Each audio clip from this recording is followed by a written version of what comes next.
the recording.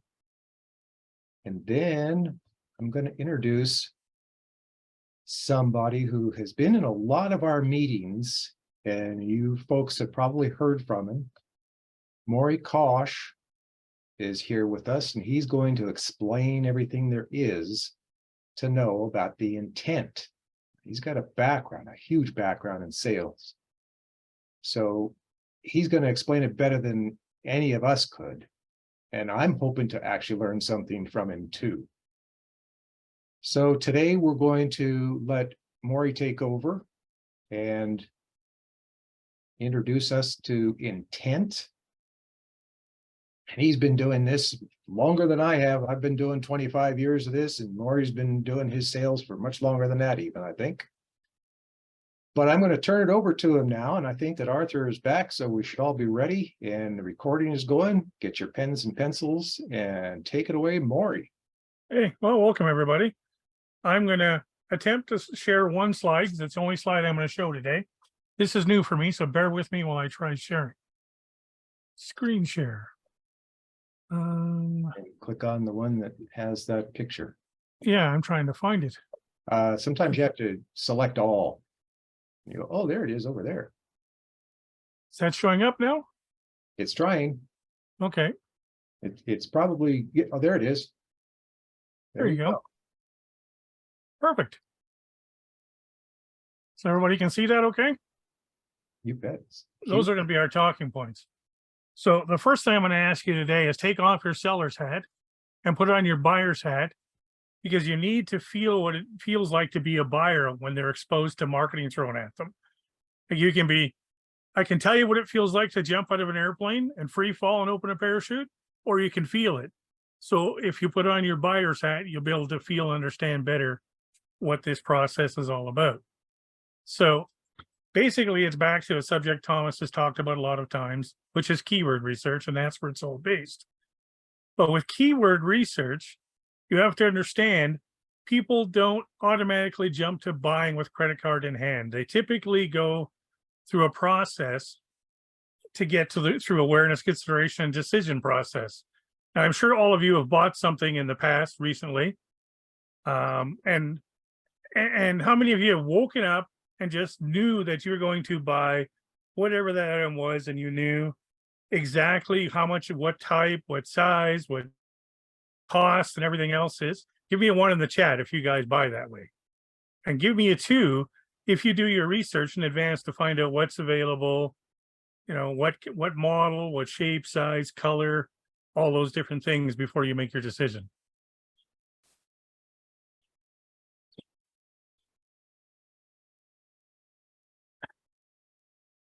I'm seeing a bunch of 2s. That's how most people search. I'm going to use just running shoes for an example to start with. If you had a set of running shoes and the side blew out of them and you needed new shoes, most people don't know what they want to buy. So when they go and search on Google, they'll usually type something in, what kind of running shoes are available? And then they'll look for, what brands, what styles, high top, low top, Velcro, strings to tie, whatever the case may be. So they're going through an awareness stage just to find out, well, what's out there and who has what. And then once they finally get through that stage, then they get down to the consideration stage. At the consideration stage, they're usually at a point of going, okay, I know I want Nikes. And you've settled on a vendor. But do you want high top, low top, what colors, what shapes, size?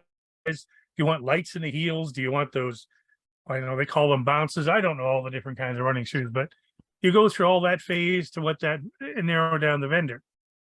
Then the third phase is now you know what you want. You want this type of shoe, this color with Velcro straps, high top. You want the colors. You want blinky lights and wheels under the heels and everything else.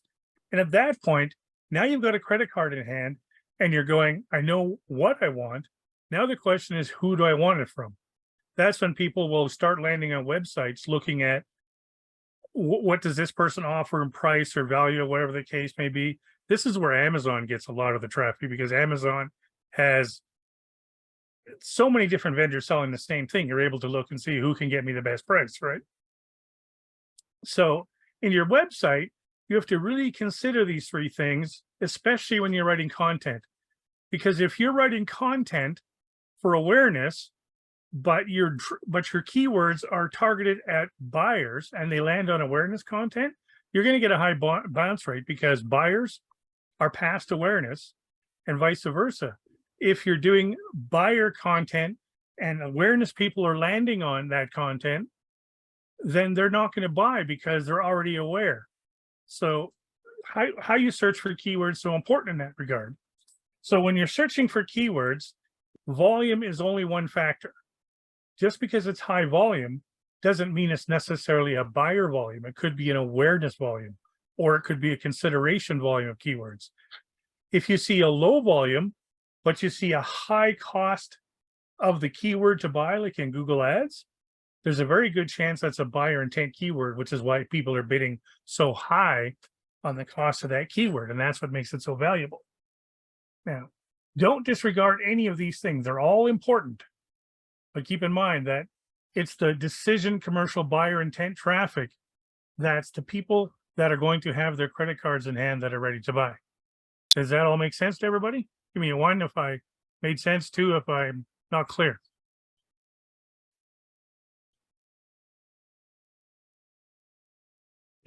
Can I ask a question? Absolutely. Is there a overlap in the keyword terms? In other words, you might have a keyword term that people in awareness or decision or consideration and awareness, you know, the various of the three groups, are there keyword terms that would overlap to some of the other groups? Of course, there definitely is. And I knew that question would come up, and I actually have a spreadsheet if everybody wants it after.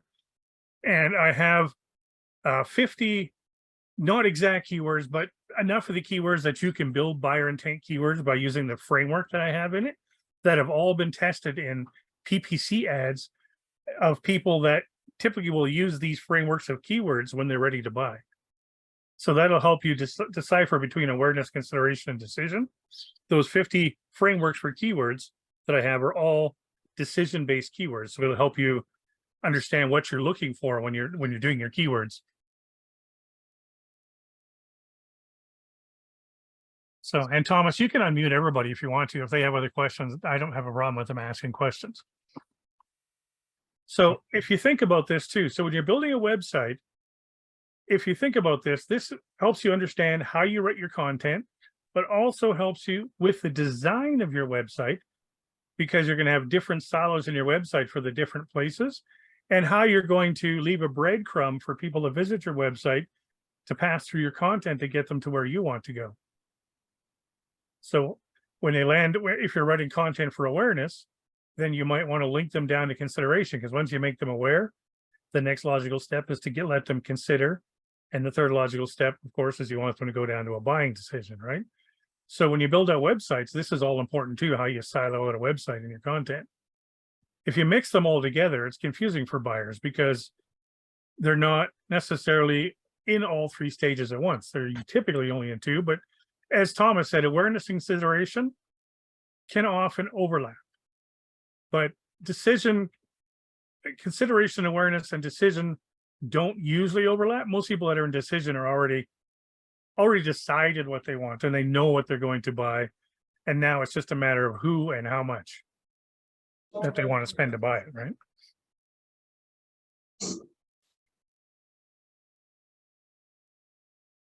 Does that make sense? Anybody else have questions about that?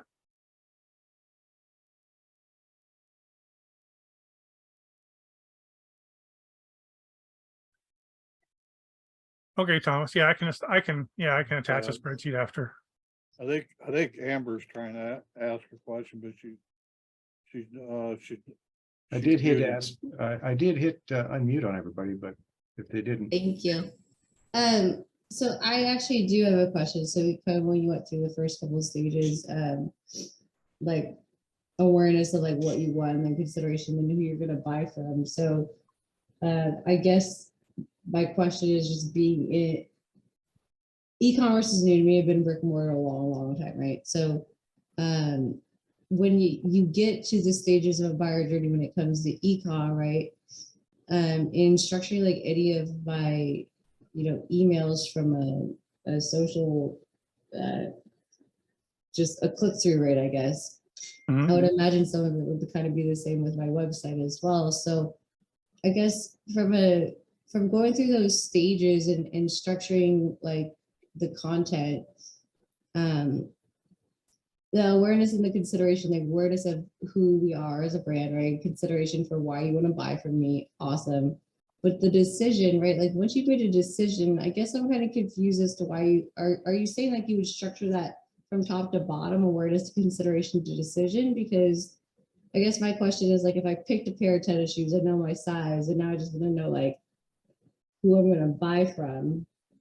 I sell bottle openers, by the way, so it's a little bit different. But like, is that like top to bottom for you, or do these kind of intermix a little bit? Because from a decision-making standpoint, like that capturing of attention, and then I'm very much about content and SEO. Like this dude has taught me so much, it's not even freaking funny. But I am just curious, like, is this a top to bottom thing, or am I missing something? Usually it's top to bottom because people start out knowing they need a new pair of running shoes. They need a new car. They need a new purse. They need a new swimsuit. They need a new dress for spring. But what they don't know is what kind, what color, what model, what's out there. So they do their search to find out, in the grand scheme of things, what's out there. What am I interested in? And only once they figure out all the different things that are available from all the different vendors, now they're aware of everything that's available in the market. Now the question is, what do I want to narrow it down to? Do I want a long dress that goes past the knees? Do I want a shorter dress? Do I want mini skirts? Do I want, a top that's ties in the back? Or with cars too. Do I want a red car? Do I want a blue car? Do I want a Ford Chev? What options do I want? Once you've narrowed down the dealer, then you're going to narrow down the options you want. And once you narrow down all the options to the exact model of car you want, that's when you go shopping to the dealers for the best price. What if it's not a need, but a want, I guess, or I don't know what I want. And that's what the awareness is, because you don't know what you want. So you want to go out and get aware of what do I want. You're in an awareness stage when you don't know what you want, because now you're just going out there searching for, I don't know what I want. So what's available to me? And so when you were talking about like the keywords and stuff, and then the different structure, and I would be very interested in that Excel spreadsheet, sir. Thank you. I appreciate that. I guess like that's kind of where my confusion comes into those things. And I would assume the Excel spreadsheet like answers some of those questions. Well, it mostly answers the decision commercial buyer intent, because I know everybody's going to want to know, what does a buyer word look like? What does a buyer keyword construct of, right? Awareness is simply, if you're writing content and you're saying, well, again, we'll go back to running. If you're writing an article on running shoes, you're going to go, here's all the different kind of running shoes that are available from all the different vendors. Okay, I'm picking up what you're putting down now. And then when you're taking it down in consideration, you're going to go, here's, if you're interested in, well, say hiking boots and you wanted a certain model, here's all the different exact type of hiking boots from the different vendors. And then when you're writing for a specific one, if you're looking for this exact hiking boot, that's when you're writing the detail on that exact same hiking boot, dress, car, whatever it is, so that the person can go, right, that's the one I want to buy. Okay.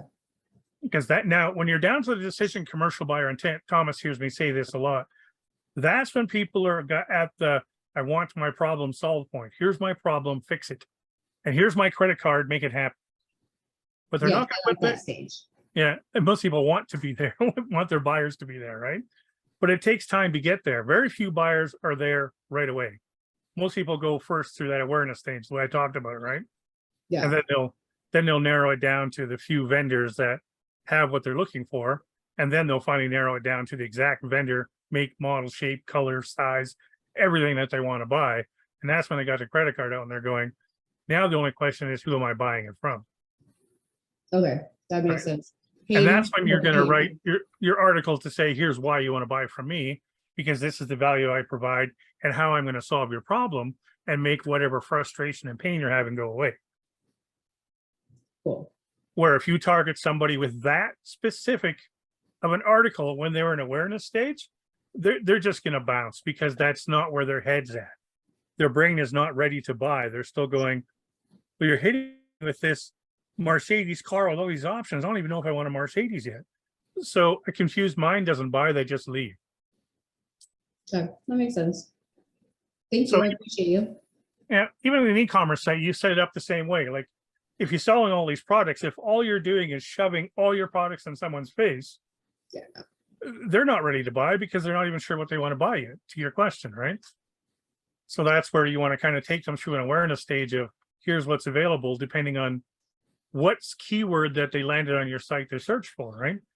If they came from an awareness keyword, then you want to make them aware for whatever that keyword was targeted for. Ah, that's what I was missing. Thank you. See, I went from red to blonde and I like miss some things sometimes. So I am understanding how like the keywords and tying it to the awareness, the consideration. Okay, Right. Thank you. So that article has That to be just helped written me. 100%. Thank Yep. you. with awareness keywords in it, right? And then same thing at the consideration level, that has to be keyworded with consideration keywords. And then the decision is your buyer keyword level. That's why when you're searching keywords, if you don't separate them out into what each different keywords are, you could be sending the wrong kind of people to the wrong articles, wrong information, and it confuses them because that's not where their head's at yet. So are you just like literally, if there was like a little bubble above my head, it would have been like ding ding. And that's why I said the same thing applies to the structures of your website, how you write your articles, where you put them. Yeah. And then, and you want everything to flow down. It's like this big upside down V, right? So you have a wide funnel at the top and everything narrows down till you get to that decision point. And that's when people are going to be ready to buy. Thank you. Okay. Anybody else have questions? Yes, sir. When you, I'm just trying to catch up here, but this is supposed to be on your website, your first page that people go to? Is that Not what you're necessarily. saying? Well, you can actually have multiple pages because when you're doing an awareness stage, that could be one big long page of all the different things you want to cover, right? And then when you get to the consideration stage, you might want to have 10 different pages because you have 10 different products that you want them to be considering. And then when you get down to the decision phase, you might bring that back down to a single page because, or multiple, depending on how many products you have, you're going to want each page dedicated to a particular product and keyworded for that product you're trying to sell. What if you were selling one thing? Could you put all this on the same page, or that wouldn't be a good idea? I wouldn't, because if you try to combine everything into too much, you're trying to fire hose everybody with too much information. Okay. There's a saying I like, how do you eat an elephant? One bite at a time. If you Okay. try and feed them the whole elephant, they're going to choke. Okay. So if you break your website down, even if it's only one product, into first making them aware of maybe you're not the only vendor out there that has what you sell, or maybe you are, but the awareness stage could be about the consideration, well, the awareness of here's my product, here's other products, here's what they do, right? Now they know what's available. And then you can break it down to the consideration stage. Why would I want to consider your product over other products, right? Mhm.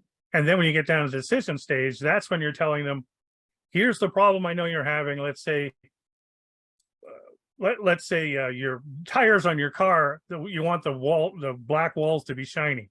Other products do this. Mine makes them so they're like car show black shine so that nobody else can do it like I do, right? Mhm. This is what makes my product solve your problem better than other people. Does that help? Yes, sir. That definitely helps. Thank you, sir. Yeah, I would definitely try not to feed them too much at once. Again, a confused mind just leaves. They don't buy. Right. So if you overdo it, they're just going to be, okay, information overload. I don't get it. I'm going to go somewhere else that's easier to follow. Okay.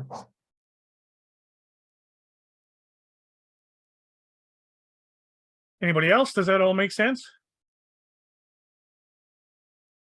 Carmen and Mandy both have questions. Okay. Who wants to go next? Everybody know how to raise their virtual hand? Down in the bottom, you got reaction. Mandy's ready to go. Excuse me. Do you want to unmute her, Thomas? Yeah, she is. Okay. Mandy, can you hear us? Can you speak? You're unmuted, but your mic isn't working more, Mandy. We don't hear you. Well, can hear we you, come? Mandy. You want to try come back to her? You want to try the other one? I Yeah, don't even see her. the other person is, what happened to her?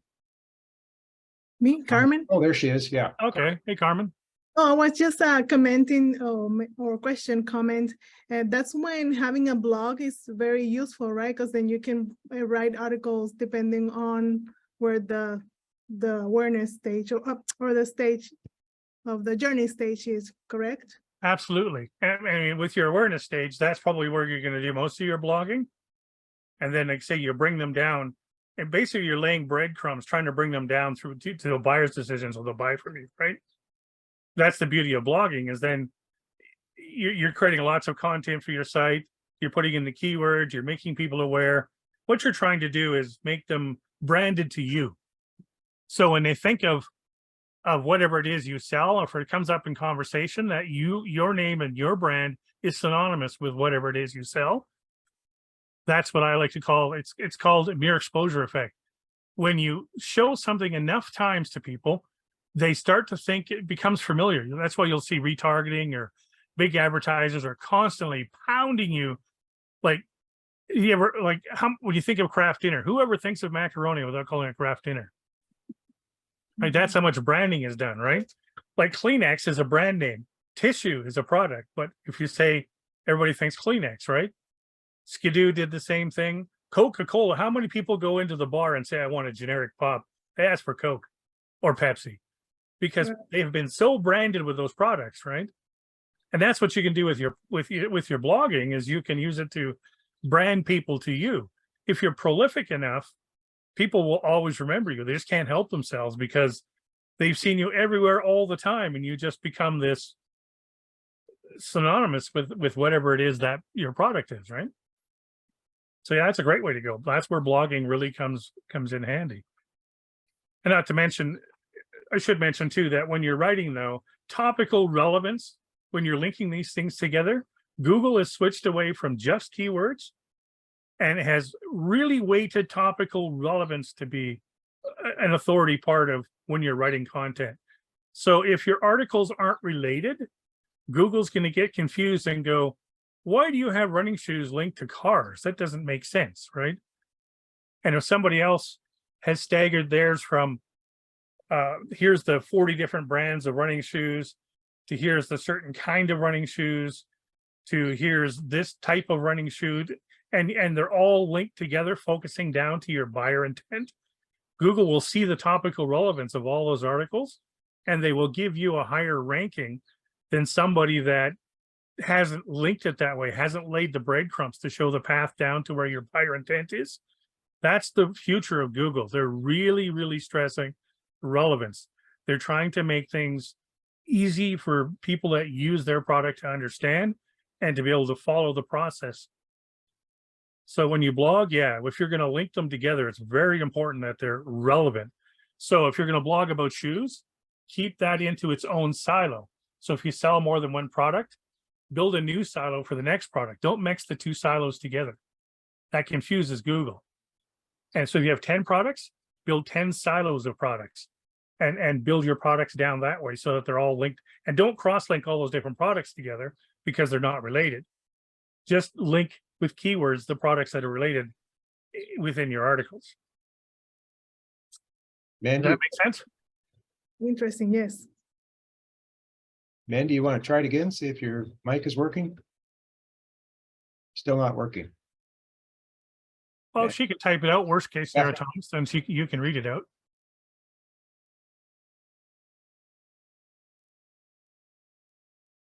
Saw another hand up, didn't I? Yeah, Elizabeth had something that she wanted to say while Mandy is typing. Let's see if we can talk to Elizabeth. Okay. Elizabeth, you there? Yes, I typed my question in the chat box. Oh, okay, you made it. Yeah, for those of us that are visual learners, Mhm. can you show, what not to do in comparison to how to do it correctly? As in writing articles, or which part? Well, just doesn't matter. Yes, well, kind of like in general, what you're talking about, in all the categories, the awareness, consideration, and decision. Do you have anything where you can show visually, okay, this is what someone did with awareness, and that wasn't correct, and this is how to do it so that, Google Oh. recognizes it and picks it up and says, yeah, this is, Well, reliable. Mhm. that's probably more than I have for here, but what I can Oh. then do is, Thomas, could you collect her email? And what I can do is I'll get some sample articles of what an awareness, consideration, decision article might look like, Okay, and I can email those out if that would be helpful, yes, that would be. because that would just be so much content to try and display here. It's probably easier just to give you a Mhm, document of showing you what each article would kind of look like, mhm. Okay, and explain the process that way, if that helps visually. And then I could, if that helps, I could even draw a little picture of what a website layout might look like with that that content Yes. structured in it, of how you would lay that out. yes, that's very helpful. I appreciate that. Okay, I think that's probably easier than that's a whole topic in its own, explaining how to Mhm. write an article. W- Well, I guess it's just the compare and contrast. Look, this is just like showing an example. This is what someone did incorrectly. This is how to do it correctly. Just like if you had like a picture, Mhm. like a slide. Okay. Well, like I Yeah. say, with the thing is with incorrectly is, if you're mixing them together, it gets confusing, Mhm, right? mm, That's why it's so important to segment them out so that you're targeting how people think and buy. mhm, Like, my wife recently bought a gift for our granddaughter, a graduation gift, mhm, and I showed her this, and she says, "That's me exactly. I went out there looking for all what kind of jewelry's out there, what kind of gold colors, all these other things." And then she says, "I went through this whole phase to narrow it down to, this is the color of gold I want. I decided I wanted a necklace and not something around the ankle, or not a bracelet or anything else." And then when she finally decided, this is the color of gold I want, I know I want a necklace, this is the shape I want, she went hunting around and found what she wanted on Etsy. mhm. So you can imagine all the different articles and information she must have read on gold to even understand, the 10 karat, 14 karat, 24 karat. And then there's white gold and gold, and then you can get gold with a copper color. And like, there's so many different kinds of gold now. It's insane. Like, there's so many choices, right? Mhm, mhm. And then do you want a necklace, wrist, or ankle bracelet? Like, there's so many different kinds of things you want. So you have to keep narrowing it down. And then, do I want it this long? Do you want it too tight to the neck, too low? All those things are all part of the consideration phases, right? Mhm. Along with the colors. And then once she knew what she wanted, that's when she went hunting. She ended up buying an Etsy as an example, but that's when she went hunting for a vendor that had, I now have a vision of my mind of what I want. Now I just got to find a vendor that has it. Mhm, And soon as she found that vendor, it's like, ooh, credit card out, buy, purchase, right? mhm, mhm, Because she was ready to buy. She was just looking for someone that had what she wanted. mhm. Okay, but yeah, I think the quickest and, well, not quickest, but simplest way to do that for you is to actually just give you samples of articles of what awareness, consideration, and Mhm. decision phase might look like. Yes, Would that be more helpful? yes, and it's probably too much as well, but kind of like where you said how you apply it to a website, because How I would, I built my website a year ago in the hopes that I did it in the way that you're explaining, okay, yeah. Um, but now I'm like questioning, did I do it right? Well, I find when I visit websites, people try to do too much information overload, and Mhm, it's difficult to take it in, right? mhm, mhm. And then people try and stuff too much on their homepage and try and say too much about too many things, and it's just confusing, right? Your Exactly. homepage should just be, if this is the problem you're looking for, I have the solution. And then you can take them to the awareness stage of, if this is the problem you're trying to solve. And once you understand why they landed on your site, then you can direct them through to your awareness page of, here's the different products or services that Mhm, might be mhm. what you're looking for, right? So basically, it's on your homepage, you want a niche, kind of like, right? Well, most people try to drive their people to the homepage first, which Mm. can be good. It may not be. It Mhm, depends on your keyword. If someone's searching for high top running shoes, you're probably not going to have high top running shoes on your homepage. It's going to be more your interaction page. So mhm, what you might want to do is keyword your high top running shoe page so that when they're typing high top running shoes in Google, they don't land on your homepage. They land on your high top awareness page, mhm, right? So mhm, depending on your keywords, that's how you're going to direct them to which page on your site you want them to land on. Your mhm, homepage is really just the central point where you launch everything from. That's where your menus and everything are. But mhm. that's not necessarily where you want your target audience to land because you don't know. It's based on the keyword they're searching for, right? Like Mhm. if they're searching for, like say in my wife's case, for gold jewelry, there's really not much for her on a homepage. I know you sell gold jewelry.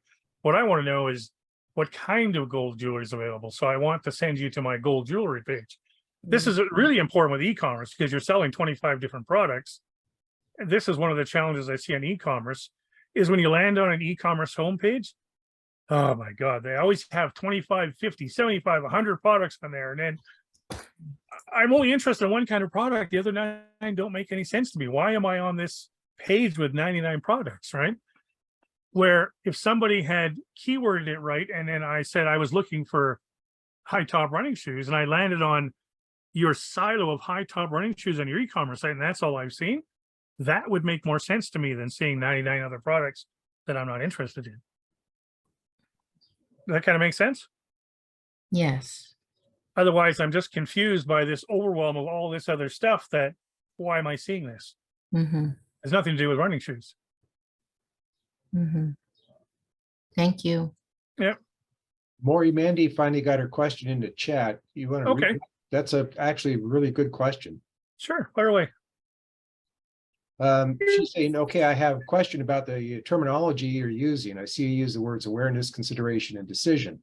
hmm I subscribe to SEMrush, and looking at my profile, I see they use a different set of words to present the same concept. Their wording is informational, navigational, commercial, and transactional. My Yes. question is, what is the terminology that Google uses for this concept? And where do we find that list of decision or transactional words? Different people will say it different ways, but they're different words for the same meaning. That's why I put decision equals commercial buyer intent, right? So decision, commercial buyer intent are kind of the same. Transactional kind of fits in there too, because a transactional is a buying mode. If someone's in transaction mode, they're ready to buy. So that's a commercial buyer decision intent. So even though they're different words, it just depends on who you talk to. They mean the same thing, just said different ways.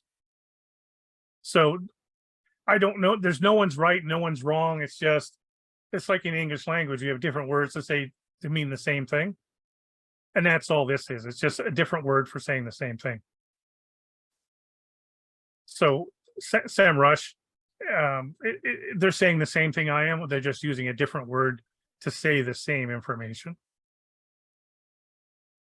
Like I say, it's not that one's right or wrong. They're just different words, same meanings. Does that make sense? And Mandy's gone a little bit further, but it's not, the terms themselves are just to describe the state that the user's in. Correct. The And state of mind Google's, the user's in. Yes. and Google's not using those terms. They're just saying, is the content created for this group, or this group? Right. You can describe it however you want. Does that make more sense, Mandy? The awareness is just the word that Moore used in the picture that he's got here. Now, SEMrush is saying informational. That would be basically the same thing. Yeah, because they're just searching. Google's not searching for information. differentiating at all. Google's No. said, you can call it whatever, searching or whatever. We just are looking at the content on your page. Is that content just making somebody aware, which would be just informational, or is it actually getting somebody to try to call to action, which would be your decision? So you kind of jump over it. So consideration would be, I'm not sure, maybe navigational or commercial. But it isn't Google that's saying that we don't care what you call it. We want that content to be for whichever group that you are intending. What is their intention? So you're creating that content for that group. Does that make more sense, Mandy? Okay. Okay, any other questions anybody's got? I think it's down to as long as you know there are 3 basic groups of people, you're going to write for those. But from what I'm hearing, and you correct me if I'm wrong, Maury, I don't see that there's any time that it's a good idea to combine the 3. Is there? I would prefer not to, because that's what I'm getting. That's that fire hose thing again. Yeah. If you start combining too much information together, it starts to confuse people, because most people don't operate with 2 at the same time. They go through different phases of the buyer's journey, right? Are you going to get some that are in 2 phases at the same time? Sure. But now you're talking outliers, right? And if you're writing your content, you want to shoot for the 80%, not the 20% outliers, right? Right. So the 80% are definitely going to want them separate. Yes, it's the rule. I mean, is there exceptions to the rule? Always. There'll always be some people that will have awareness, they kind of know what they want already, or maybe they're already in consideration phase. Maybe they're already in love with the brand of shoe they have now and they just want the same shoe again.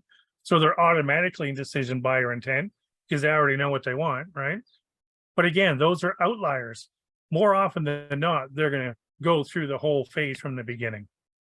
Yeah, Mandy was asking about the list of keywords to put you in each of those awareness, consideration, decision. She's asking, where does she find a list like that? The answer is, there is no list. Well, that's, yeah, I'm not going to give you a list of awareness because that's very generic, because that's how people are just searching what's available. What I have in my spreadsheet I'm going to give is a framework of 50 different words that have been keywords. This is the framework. You'll have to fill into your product. That's why I say it's a framework that has been tested in PPC to be buyer intent keywords. So at least you know, here's usually of these 50 words that the vast majority of people are going to use some combination of these words to be searching when they're ready to buy. And then from there, you'll know, hopefully you can work backwards and realize consideration and awareness from there are different keywords. So when you're at the awareness stage, that's kind of like that, what do they call it? That's when people are just putting in wide, you're searching with a wide net, right? You're trying to capture everybody because you don't know what they're aware of yet. You want everyone that's interested in running shoes. I'm using running shoes as an example again, right? So you want every possible person interested in every possible kind of running shoe. So if you can get them to your website, hopefully you can take them from the awareness and then bring them down to the consideration stage, because now you're filtering them down farther and farther, right? So you cast a wide net and then you start letting the small fish go because they're too small. That's not what I wanted. And then when you get to the 10-pound fish, okay, that's your consideration page. And then when you get to the 20-pound fish, that's the only fish I did want. That's my buyers, right?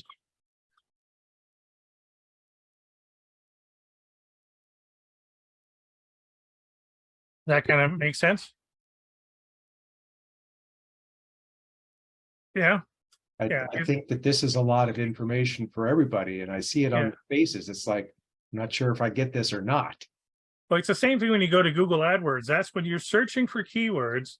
High volume does not necessarily equal buyer intent, right? High volume cost usually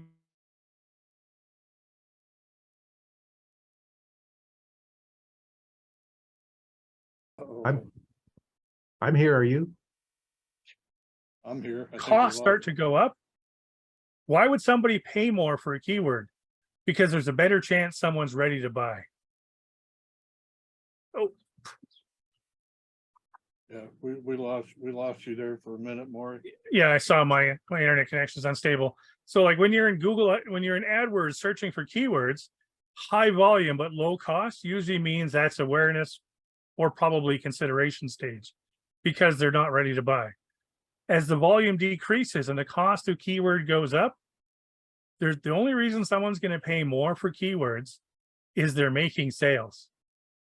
So the more they're willing to pay, that means people are actually buying. So the higher the cost, the lower the volume, the chances are that's going to be a better commercial buyer intent keyword. That's going to help you identify what a buyer intent keyword looks like versus an awareness keyword, right? Like if I'm looking for running shoes, that's just awareness. No one's ready to buy if they're just looking for a running shoe. If I'm looking for a Nike high top with strings and this color, shape, size, this size, that person wants to buy. Or he wouldn't be that specific in his keyword search if they weren't ready to buy. So the less specific they are, the likelihood of the higher they are in this phase. They're probably in awareness and consideration. Like I'm horrible in the sense that I'm pretty much when I build everything on decision because I don't care about the rest, but that's me. I'm not saying that's the right way to do things. It's because I work with clients, and what do my clients want? They want buyers, not yesterday, now, right? They don't want it a week from now, like 6 months from now, they want it now. So when I work with my clients, they're almost always chasing me to go after the decisions, end of things right away. But if it was my own personal site and I was doing my own selling, I would start at the awareness and work them down. I want them to buy into me, my product, my company, learn to trust me, so that they'll follow me down through the stage to the point where they're going to buy. Like say with an e-commerce site, I use them as a great example because like most people run their own e-commerce site from top to bottom. They don't typically farm out the lead generation for an e-commerce site. They're usually trying to drive traffic there to buy. But if you're driving traffic there to buy and you display too much stuff at them, it's confusing. I don't know if you guys, I'm sure you've landed on a few e-commerce sites and they're showing you like 87 projects, 87 products, and none of them are related. Like if you think of a Sears catalog and you go page by page, every single page is all the items are related. They don't mix shoes with lawnmowers, right? Everything's, if they have a shoe page, it's all about shoes. If they have a lawnmower page, it's all about yard utensils, lawnmowers, whatever all the different tools are. So when you structure e-commerce site, if you look at the Sears model, it's a good one to follow. They're even from a paper catalog, and you build your silos that way so that when someone's searching for a product and they land on your e-commerce site, it doesn't even have to be e-commerce, but if they're searching for a lawnmower, all they're going to see is lawnmowers. And then you can take them through that awareness stage of, do you want a 3 horsepower lawnmower, 5, 12? Do you want a bag on the back, self-driving? Do you want electric? Those are all the different models of lawnmowers you can buy. That's the awareness phase. Oh my God, I didn't know I can get that kind of lawnmower. You mean I can get a self-driving electric lawnmower that knows the perimeter of my yard and does it without me? Holy crap, I didn't know that. So now I'm aware, I'm interested, right? And then I'm going to go down to the consideration phase. Well, if this guy has that, does anybody else have those? And then when you find the one that has all the right features and everything that you want, you're going to go, okay, this is the one I want. Now, how much is it? Where can I buy it? And hopefully, if you've taken someone through this whole journey, you've already built a level of trust with them that even when they look at other sites, they're going to go back to, well, this guy was so helpful. I trust him more than I trust the other people because he took me through all the stages where everybody else is just pitching me to buy, right? So if they have that trust with you, often they'll pay more from you than somebody else because you already have that trust built with them. And Thomas has probably seen me call it pitch slapping many times on Alignable. So when people land on a website and they're instantly being pitch slapped, it turns them off. Yeah. Right. And that's why this is so important, because awareness isn't pitch slapping, it's educating. And consideration is one step below or above, how we're going to look at it, above educating. So now I've been educating what's available. Now I'm just looking at Now that I know these are available, which one's the right fit for me? And then when you get them down to the decision, that's when they'll buy.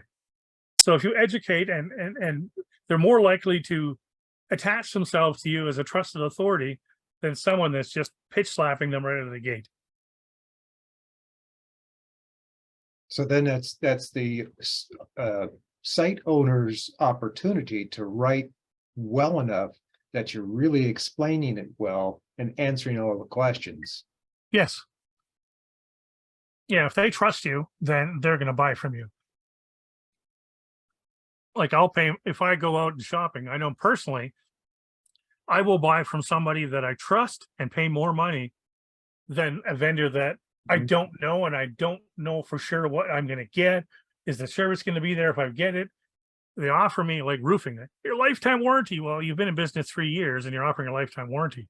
Now, I'd rather pay more to the guy that's been in business 20 years that I know is going to be around to honor his lifetime warranty, right? So things like that, people are going to analyze and look at, right? So how are we doing? Have we overloaded everybody, or are we okay? I'm looking at a lot of bewildered faces, so I'm thinking questions, ask questions. This is the Sure. time. Yeah, if there's something that's not clear, please ask. We'll try and clear it up. Mud. Mitch, are you there? Yeah, can you hear me? Yes. Yeah. Ken now. I was being a little wry. I was saying it's clear as mud. It's a lot to take in. I mean, especially if all you've ever done is just search for keywords without understanding that not all keywords are created equal. This is probably a lot of overload to begin with.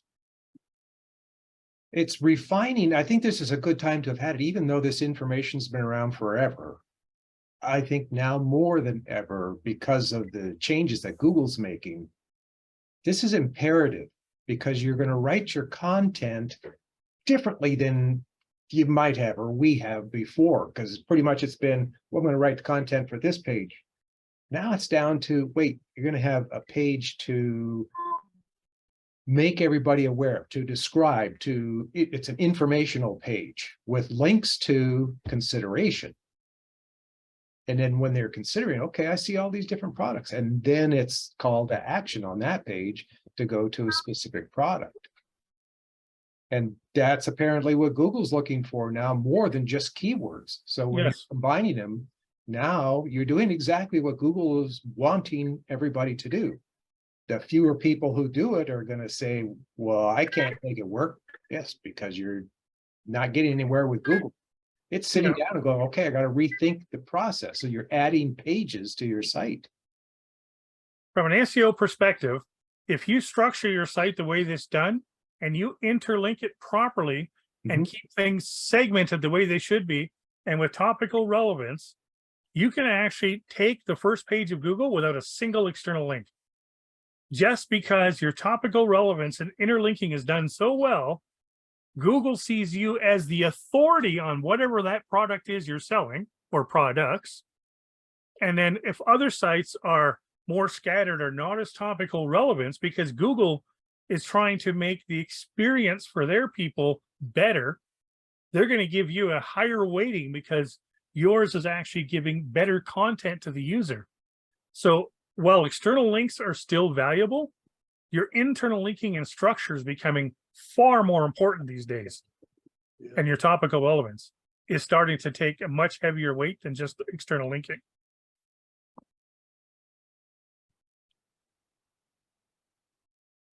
Does that make sense? I think it makes good sense. That's where Google's trying to go. They're trying to make sure that the experience of their users is good, because that's how Google makes their money. Happy users spend money with Google.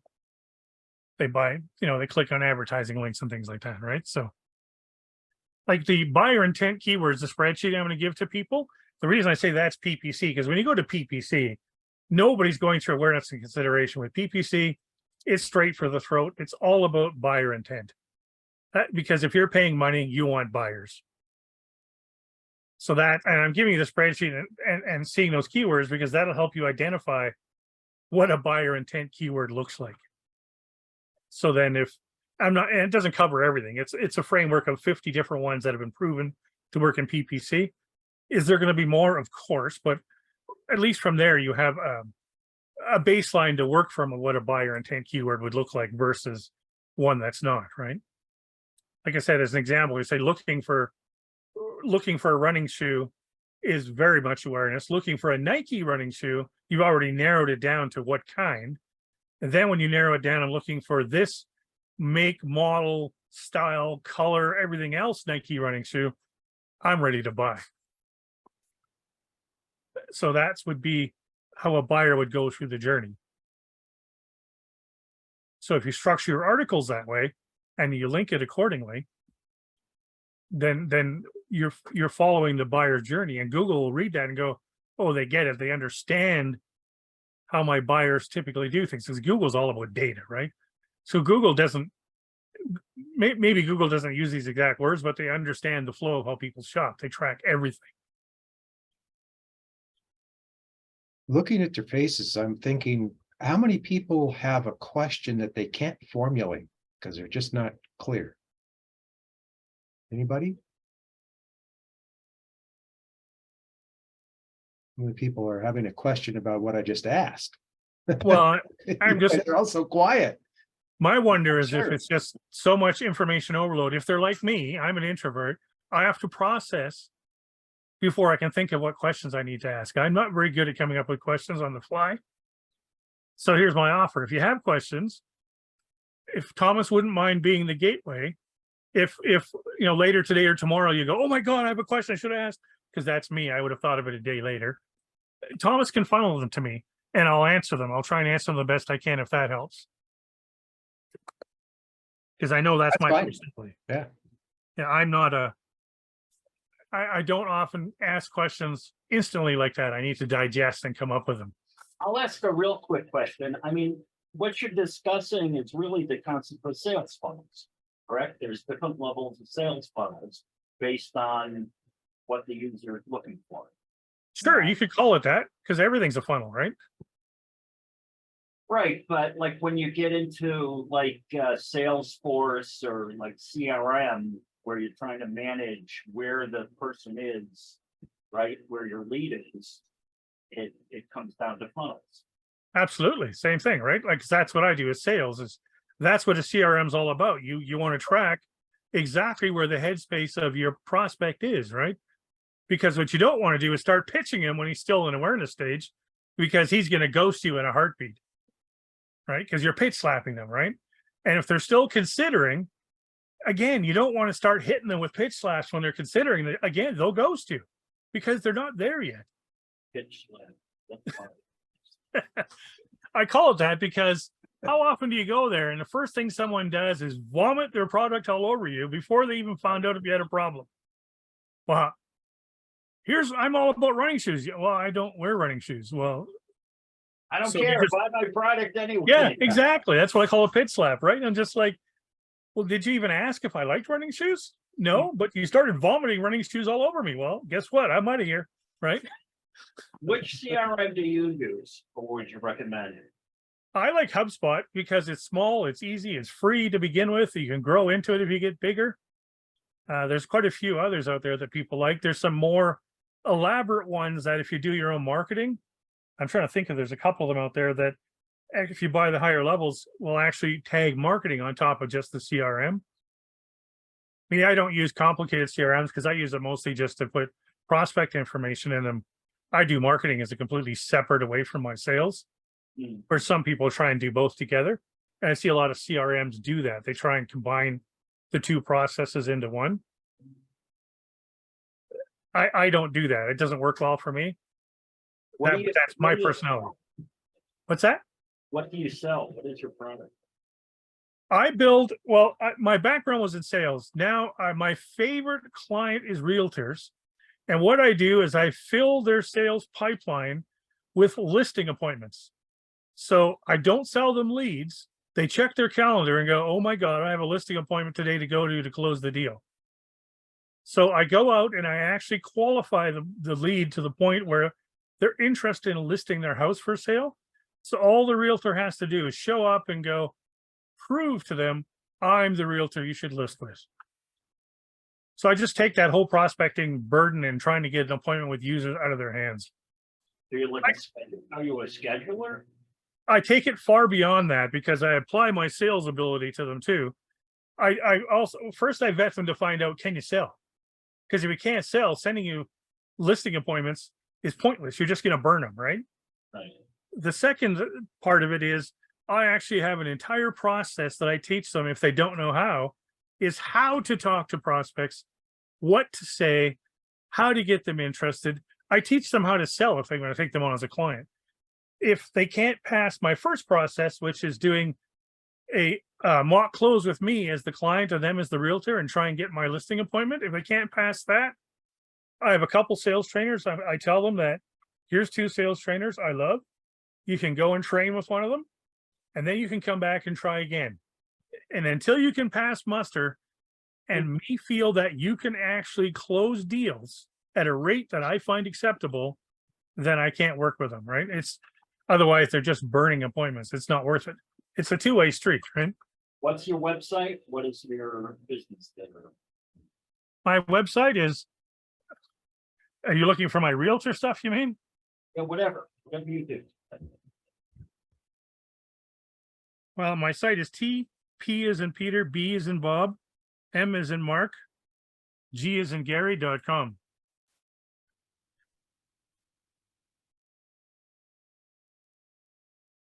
But even with realtors, I don't even accept referrals anymore. I don't prospect off my website.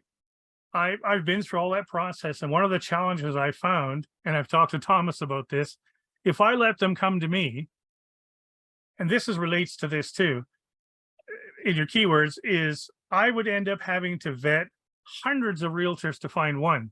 So my conversion rate looked like crap because I talked to 500 realtors and only one would be one I'd work with, right? So my conversion rate was 1 to 500. It looked horrible. So I've switched now to where I actually stalk my clients. I'll stalk Zillow and Realtor.com and other sites and find realtors I'm interested in working with. And I'll send them a free listing appointment and then phone them up after a few days after the appointment and go, well, how did it go? You want more listing appointments? How many realtors say no? No, I don't want more listing appointments. I hate listing appointments. Yeah, right. They all say yes. Point being is my conversion rate's nearly 100% because no one ever says no. So it's the same thing with this. If you're sending awareness people down to a decision article on your website, your conversion rate's going to suck because 99% of the people that are in awareness stage and they end up on a commercial buyer intent article, they're going to bounce because it's not where their head's at. So if you learn to only send people with buyer intent to buyer intent places on your website, your conversion rate will skyrocket because not because you're selling more, but because you've eliminated all the dead weight that was never going to convert. I mean, if a 1 in 2 conversion is much better than 1 in 2,000, but it's still the same amount of conversions, but 1 in 2 looks better at 50%, right? Because you've eliminated all the consideration awareness people that weren't going to buy.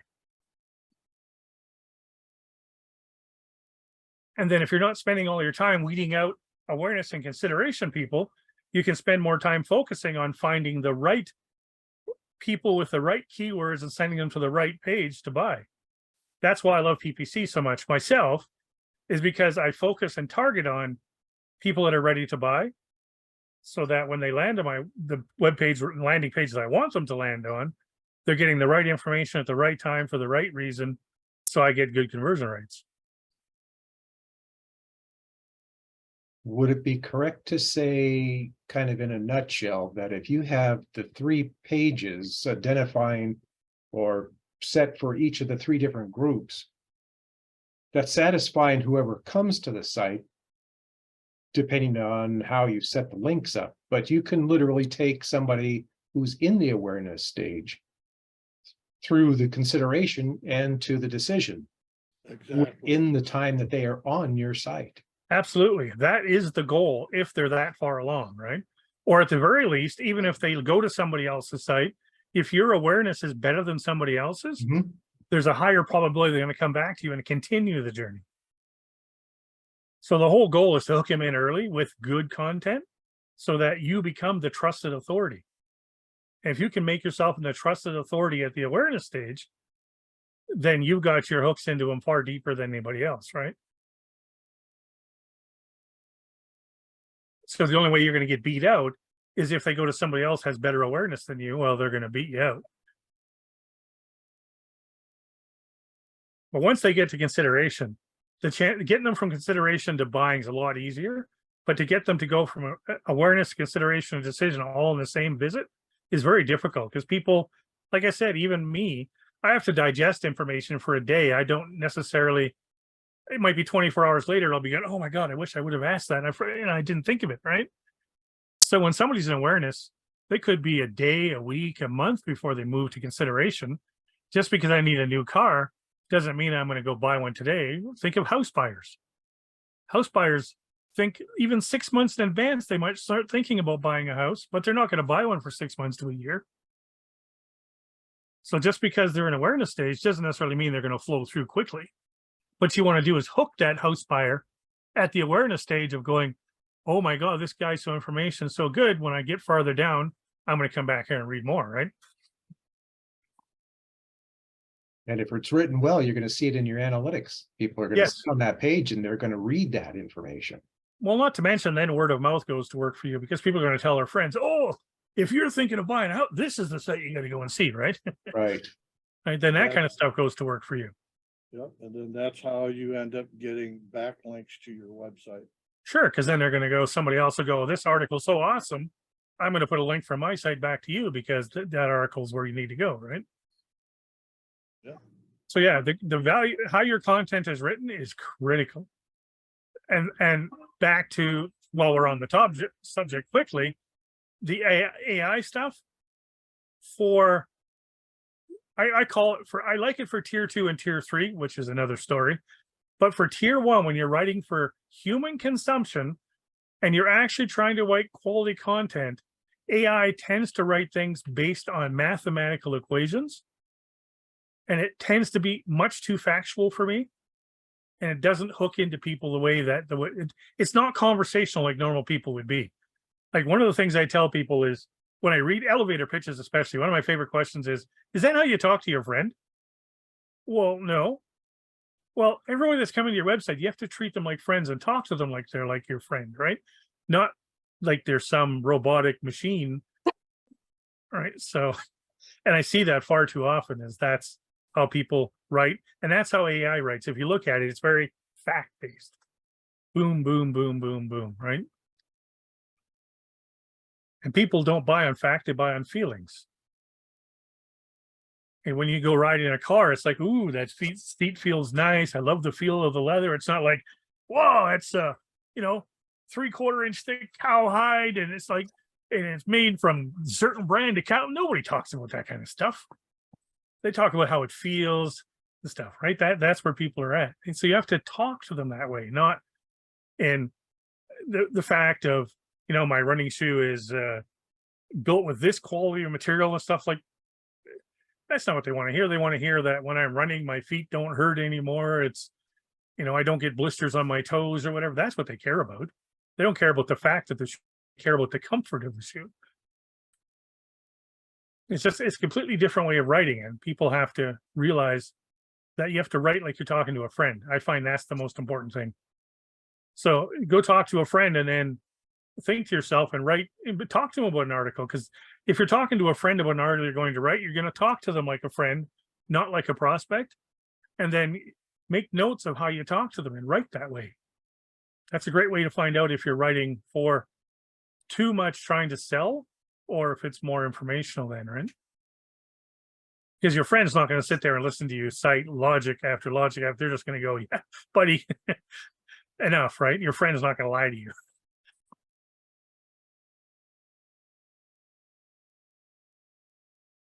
So how are we doing? Any more questions? Mitch, did I answer your question okay? Okay. A lot to chew. Yeah. And this all ties back to SEO, site structure, linking, keywords. Like, Yep. the subject gets so deep. only just touched on the top of keywording and how people think. And then it all flows down from there. It's like a big waterfall. And then it flows into how you build your site, how you structure your linking, how you segment your products, and how you write your articles, and how you stack them under each other, and how you lead the prospect to where you want them to go. Like it's a huge process. That's why SEO is not as simple as people might think. Even building a website seems easy till you start thinking about how to structure it. Then it gets far more complicated. There's a lot more to it because you're building all these verticals, right? Within the site, and you could have 1, 2, 5, 10, 50, depends how many products you sell. And then the farther down you get, you can start writing more connecting articles about things, right? And then, as we spoke about, you can start writing articles on, if you want to do geo-relevance to where your product is, you start writing articles on things close by you. You could write an article on a grocery store, a 7-Eleven, a park, anything, because it's just showing relevance of where you, especially if you're a local business, a plumber, right? It's showing you local relevance then. And it's telling Google, this is where I live and this is where I reach. So I think, I know I'm getting way off topic now, but it's part of the whole building things out. It's just like this gigantic balloon, just gets bigger and bigger and bigger as you go, right? But the bigger and deeper you get, all within your site, the more authority you carry, the harder it is for your competition to ever touch you. Because once you've built that much authority, boy, it's tough for someone new to come in and try and kick you off. And when you build that way, you're protected from all the Google slaps, because you're not trying to fool Google. Google can look at your site and go, oh yeah, he has topical relevance. Everything makes sense. There's no reason to ever slap you. It's all white hat. When you start fudging backlinks from outside, that's when Google slaps start to affect you. Buying irrelevant backlinks and things like that. Yeah. You know, there's a lot of people who sell backlinks, and backlinks got to be relevant, and if they're not, then Google's going to ignore them.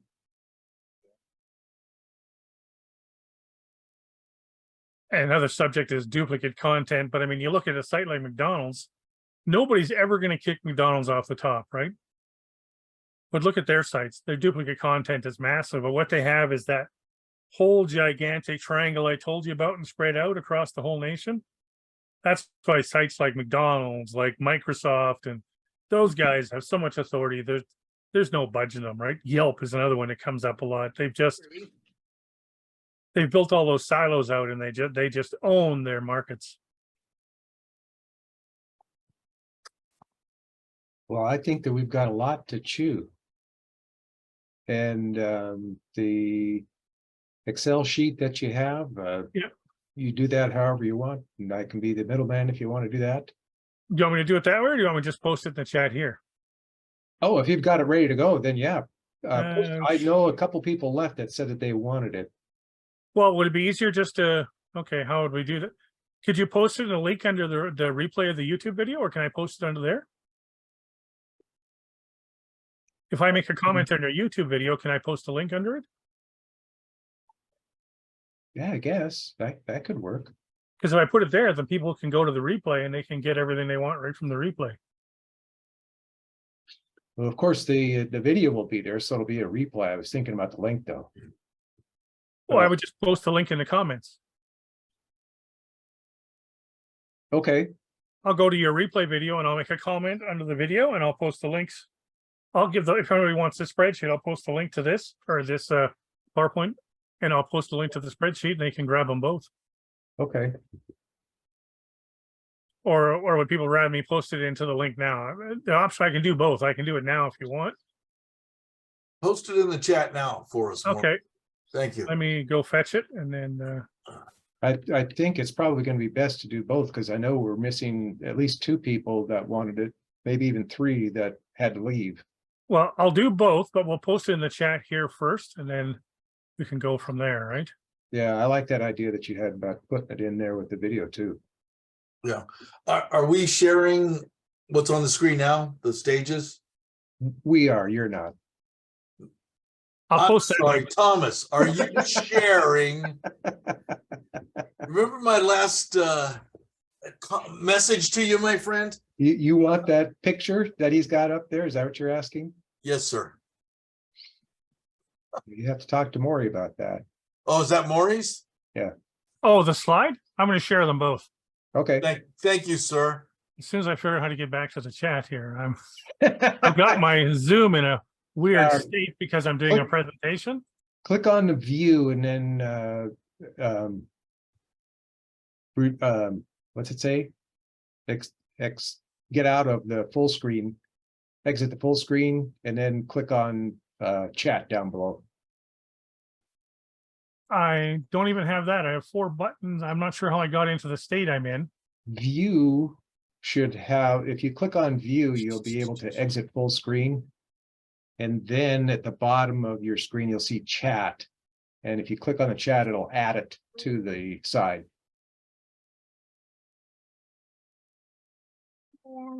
Meeting info. I'm just trying to find my way out of here now. Participants 16. Where participants chat, news share, event sharing options. Can I stop sharing? How do You I see stop view sharing? up at the top, No, I don't. I have resumed share. top right corner. If you just put your mouse up there, it should say view. I have pause, annotate, remote, apps, more. Share sometimes, meeting info, leave, actions, break rooms, captions. No, Stop I- share. And you're looking at that bar that's up there. stop the share. sh- stop the There it is. share. The screen is, thank you. Crazy thing. I couldn't, that's new to me. I couldn't find it. Yeah. Anyway, here comes 2 links. The first one's a presentation. The second one is the spreadsheet I talked about. They're both shared, so anyone can read them. I made them wide open to anyone that wants to read them or make a copy. Everybody see them okay? Yes. One, I'm looking for the other, the high intent keyword list. Yeah, and the one above it is actually the slide. And there's the slide. They should both be sharing to anybody. So let me know if anybody can't open them. And then, like I say, I'll post them under the replay video too. That looks like it takes care of it. And I'll Well, talk to you in case somebody's asking for them. I hope I didn't overwhelm people too much. I mean, I know it's a lot to take in when people are probably not used to splitting their keywords out that way. Correct me if I'm wrong, but both of these things say, don't give it to Kevin, right? Yeah, I had a program to say that. Just Kevin. Everybody else is okay. It says share except Kevin. It's a Google thing. Didn't you know that? His name's in there. Kevin can't have any of this stuff. And to think I rushed from my appointment, back from my appointment to make this. To come in here and be slapped around. So I guess final call. Anybody else have questions? Are we all good?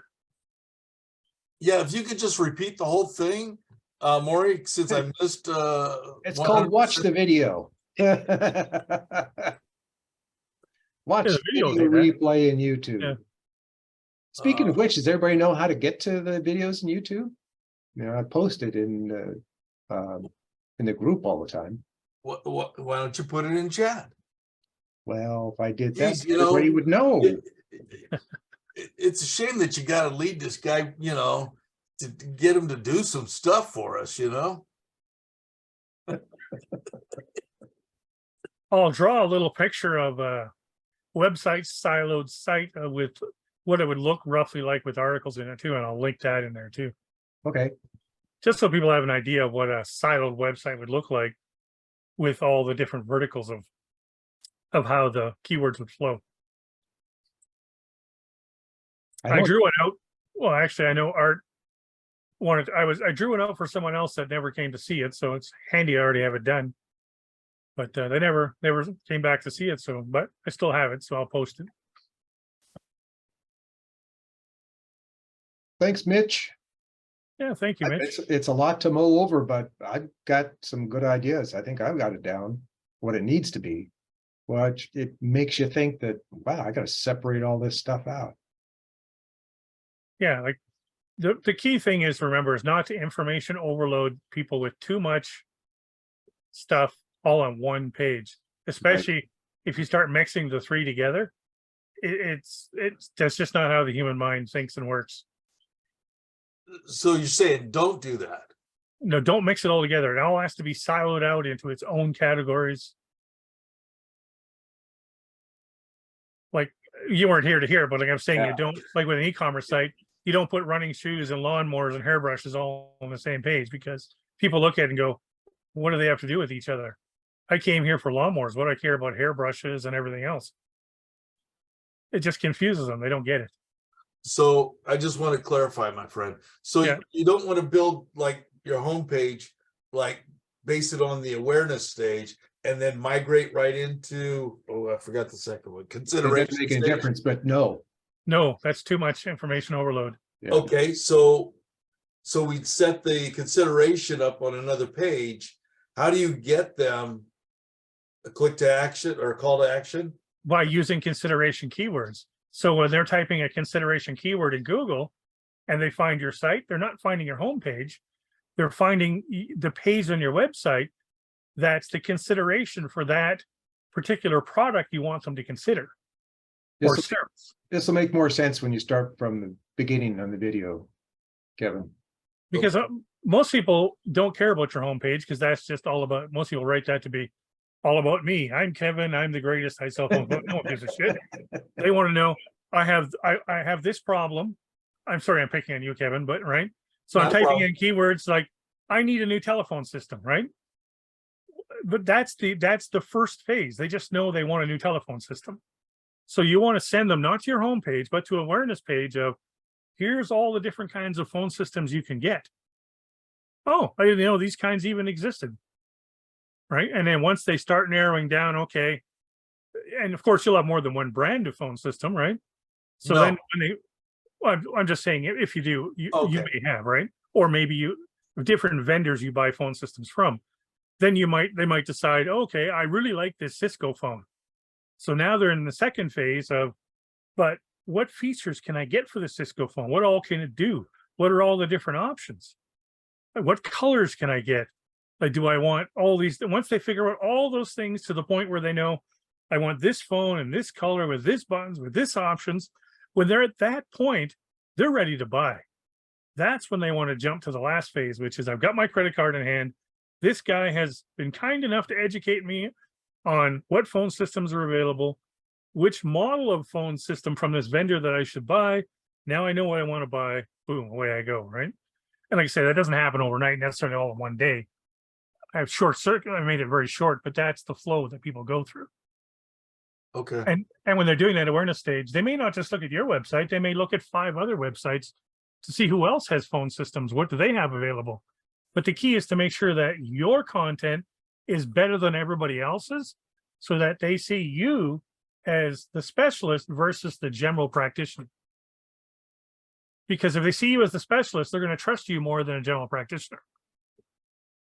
Okay, so let's say I build, let's just say my homepage for the awareness stage, okay? And the consideration page, at least for me, I believe, would be to start talking about the features and benefits. So would we want, or would I want, a click to action about features and benefits that they could click to go to that next section? I would be cautious about how soon I threw that at them, because if it feels like a pitch slap, they're going to leave. But there's no reason why you can't have a link that's saying, hey, if you're ready to buy, you might want to come down here and see what our current price is, right? Right. But you just be careful how you word that to make sure that it's not like that you're not pitching them, right? Just make it so it flows for them. It makes sense now that, hey, if you're ready to make a decision, you might want to go and look at our, what specials we have this week or whatever wording you want to use. But right, if you're just ramming in their face, buy my phone system, click here to buy now, well, they're just going to get angry because they're not necessarily ready to buy. agree. Make it available, but not so conspicuous that it's in their face. Okay, thanks, bud. Yeah, and that's really super important to remember in the very first awareness stage, If you're in their face with buy it now at the awareness stage, they're gone. They're never coming back. Because that's way too soon. They're not in buyer mode. Because now you're not trying to educate me. Now you're trying to pitch me. Any other questions before we go? I know that you guys probably have other things. We normally are only an hour, but as usual, we get into Run this over. stuff and keep on going past the hour time period. But it's Well- all recorded, so anything that you missed, you can go back and catch later. Just so I have this on the recording, I just want to say thanks, Thomas, for doing this every week. You're welcome. Thank you for that. Gold star for Thomas. Now let's not get out of hand. Oh, Yeah, don't go overboard, huh? well, I didn't say 5 gold stars. Yeah, just one. That's a terrible rating on Amazon. Well, there you go, folks. So we'll get this video up as soon as I can. It may be tomorrow or Friday before I get a chance to get it up there. But it'll be there, and then Maury can put the link in. Or links. Yeah, So I'll thank post. you guys. Yeah, Sorry. I'll add more than one. Like I say, I'll add these two in, and I'll do Okay, a little pic of a web siloed out website. okay. Well, thank you, everybody. We'll see you next week. Thank you. You're welcome. Thanks for coming. Thanks, everybody. Have a good one. Thanks again, Tom. You're welcome.